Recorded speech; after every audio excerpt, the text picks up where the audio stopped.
டேய் அப்பா, நான் ஸ்கூலுக்கு போயிட்டு வரேன்டா. வீட்டை பத்திரமா பாத்துக்குவா. நீ மட்டும் வீட்டுல ஒரு பொருளா கண்ணாமுன்னு எடுத்து போடாத. அம்மா வந்தா திட்டுவாங்கடா. டேய், எங்க அப்பங்காரளுக்கு பொறுப்பே இல்ல. எங்க அம்மா எப்படி உன கட்டிக்கினாங்கன்னே தெரியல. இதெல்லாம் போறப்பயே கள்ளிப்பால் ஊத்தி அப்பயே சாவடிச்சிடணும். இதை வாழ்த்ததுக்கு நம்மள எப்படி பேசிட்டு போகுது பாரு. சாப்பாடு டேஸ்டா இருக்குடா, டேஸ்டா இருக்கு.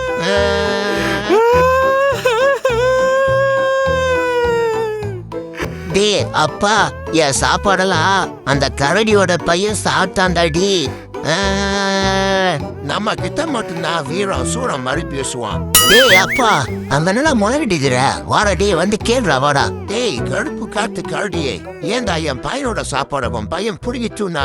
டேய் நாங்க அப்படிதான்டா பண்ணுவோம். கேட்டா இப்படி அனுப்புண்டா. இந்தாடா வாங்கிக்கோடா, இந்தாடா வாங்கிக்கோடா, இந்தாடா. டேய் மௌன, சாப்பாடு தான் இப்படி என் அடி வாங்கி வச்சுக்கிறா. டேய் அப்பா விட்ரா, இதெல்லாம் நம்மளுக்கு புதுசா? அம்மா கிட்ட எத்தனை டைம் அடி வாங்கியிருக்க, அதுல ஒண்ணு நினைச்சுக்கோடா.